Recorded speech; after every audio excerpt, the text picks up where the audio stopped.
Muy buenos días, hermanos, que el Señor les bendiga. Damos gracias a Dios por esta oportunidad de compartir nuevamente sobre el discipulado.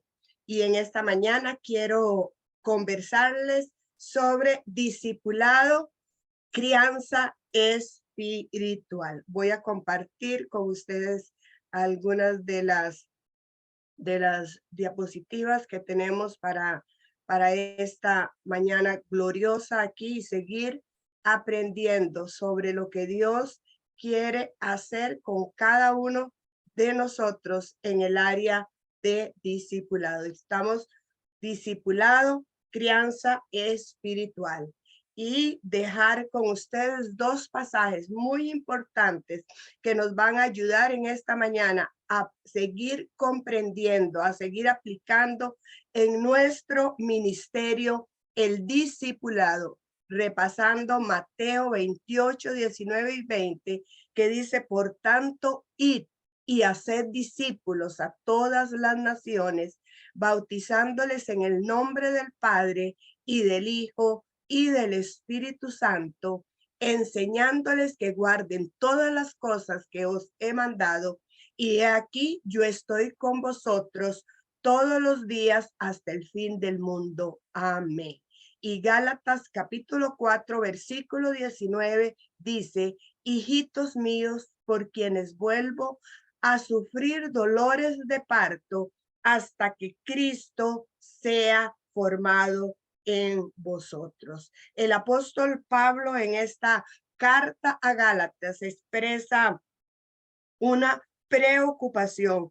Ese es el tono de esta carta de Gálatas, un tono de preocupación, pero a la vez de advertencia, de amor, donde se está persuadiendo a los creyentes a cuidarse de los falsos maestros. Y por eso vemos ahí en Gálatas capítulo 10, versículo 19, que Pablo comienza diciendo hijos. Él está preocupado, pero él demuestra esa esencia de amor donde nosotros podemos ver cómo en este contexto vemos a Pablo viendo a los creyentes como hijos espirituales, y que nos invita también a seguir nosotros un proceso de crecimiento, de crianza espiritual, donde también vemos no solamente en este pasaje, sino que también vemos cómo Pablo se refería a Timoteo, cómo Pablo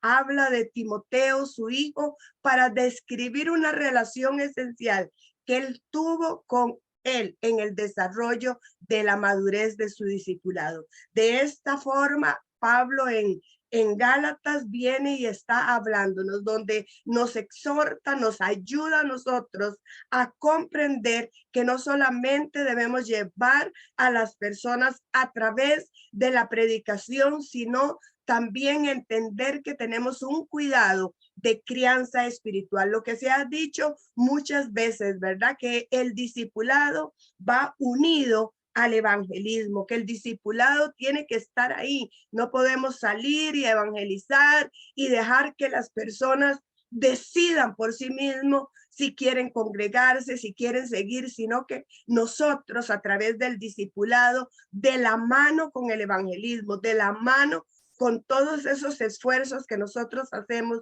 en las comunidades, de la mano con las campañas, de la mano con todas estas proyecciones, vamos a llevar de la mano a estos creyentes como hijos espirituales. Vamos a tenerlos ahí porque Dios ha diseñado, partiendo de este pasaje de Mateo 28, 19 y 20, donde Dios ha dicho, bueno, id y hacer discípulos, ¿verdad? Y lo unimos a Marcos 16, 15. Dios ha diseñado el crecimiento a través de su palabra, tanto predicada como modelada. Hemos visto también que el discipulado hay que modelarlo, que el discipulado es estar ahí con ese creyente, ¿verdad? Que posiblemente nosotros en este tiempo no solamente tengamos que tomar esos nuevos creyentes, sino inclusive esos creyentes que han estado por años en la congregación,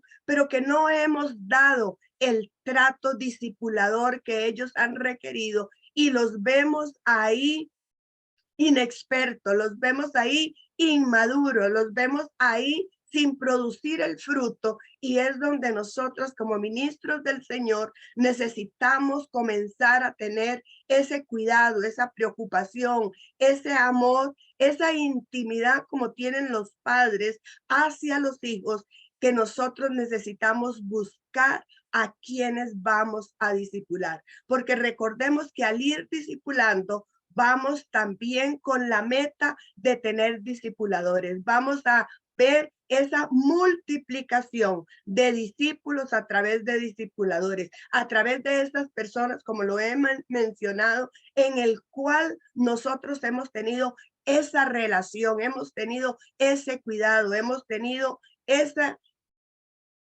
formación.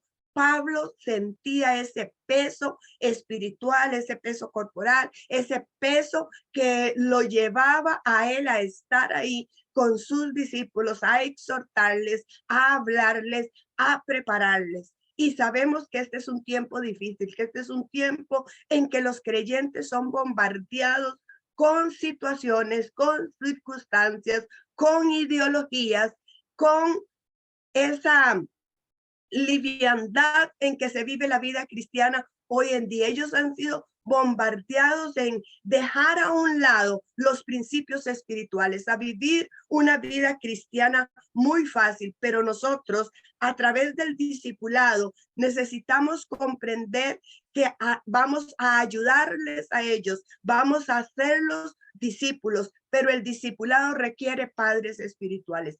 Esto debe de ser una dedicación, así como los padres necesitan tomar tiempo con sus hijos, así como los padres necesitan invertir en sus hijos, los padres espirituales necesitan estar ahí en ese crecimiento espiritual. ¿Quiénes son los padres espirituales? Tenemos que saber que hay un perfil y son aquellos cristianos que han experimentado la realidad de Cristo y que ahora son maduros y suficientemente responsables. ¿Para qué? Para alentar el crecimiento en otros. Necesitamos que en esta congregación, que de esos creyentes surjan padres espirituales, creyentes que han estado ahí, que son maduros, pero que nosotros les capacitamos, que nosotros les ayudamos para que puedan llevar a otros en el crecimiento espiritual. Si estamos teniendo un desarrollo de discipulado intencional, vamos a necesitar dejar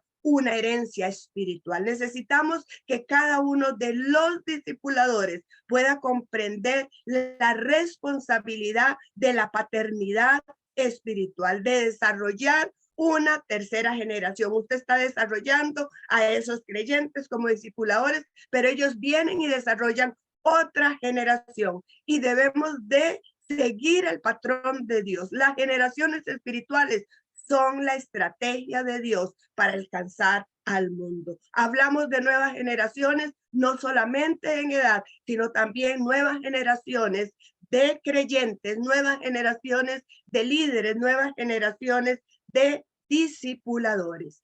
Hay rasgos esenciales de un discipulador. Un discipulador tiene compromiso, es competente, su carácter está basado en la palabra de Dios y es una persona que tiene convicción. ¿Pero qué significa esto? Un discipulador, un padre espiritual, un creyente que ha sido formado para dejar una herencia espiritual. En primer lugar, tiene un compromiso con la palabra. Tiene un compromiso con la palabra de Dios. Es una persona que viene y está ahí sediento de la palabra de Dios.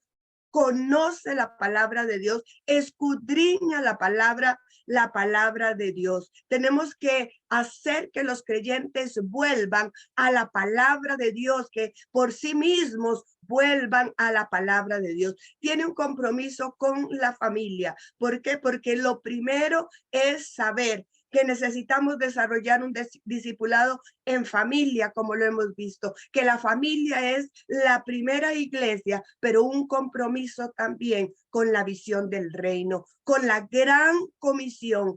Cada creyente, desde el más niño hasta el más adulto, necesita estar comprometido en estas tres áreas, con la palabra, con la familia y la visión. Debe de ser una persona competente, una persona que ha llegado a un grado de madurez donde se alimenta a sí mismo con la palabra. Debe de ser una persona que permanece en Cristo y que tiene la capacidad, que es competente de darle seguimiento a los nuevos creyentes. A la vez es una persona que desarrolla su carácter, que tiene esa sensibilidad hacia lo que es pecado, tiene claro el compromiso de santidad, el compromiso de que Dios es un santo, el compromiso de que Dios demanda santidad a cada uno de los creyentes. Así como Dios es santo, nos demanda a nosotros ser santos,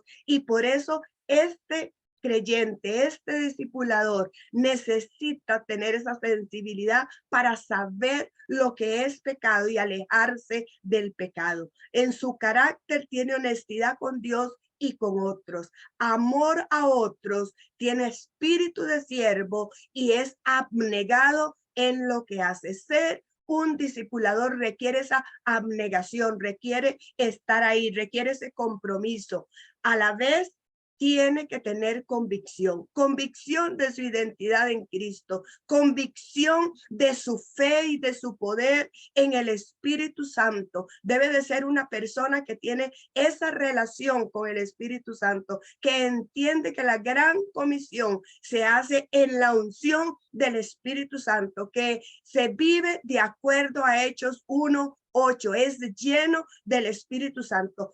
Cada discipulador, amados hermanos, debe de ser lleno, debe tener el bautismo del Espíritu Santo, debe tener la manifestación de hablar en otras lenguas, debe de saber que Dios quiere desarrollar en cada uno los dones espirituales. ¿Por qué? Porque tiene que tener autoridad, tiene que ser una persona fiable, una persona que se pueda confiar, una persona que desarrolle en su vida el carácter de Dios, que confía en las palabras de Dios, que confía en sus promesas, y también que es una persona que valora las generaciones espirituales. Es una persona que se alegra cuando hay un nuevo creyente. Es una persona que se alegra cuando tenemos esas personas dentro de la congregación. Y es por eso que quiero cerrar en esta mañana con una oración, que usted y yo le digamos al Señor: Señor, ayúdanos. Necesitamos tu ayuda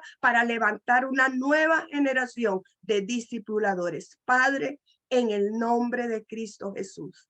Señor, como ministros del Evangelio, Señor, estamos para llevar las buenas nuevas, pero no solamente para llevar las buenas nuevas, sino, Señor, para ser discípulos, Dios. Danos sabiduría, Señor, danos la unción de tu Santo Espíritu. Señor, si no lo hemos hecho de acuerdo al modelo de tu palabra, guíanos, ayúdanos, Señor. Haznos sensibles, Señor, a buscar las estrategias que necesitamos, Señor, para levantar una nueva generación de discípulos, Señor, y que en el camino de su formación como discípulos sean transformados en discipuladores. Señor, oramos por un avivamiento, por una nueva generación de discipuladores, Padre, en el nombre de Cristo Jesús. Amén y amén. Bendiciones, mis amados hermanos.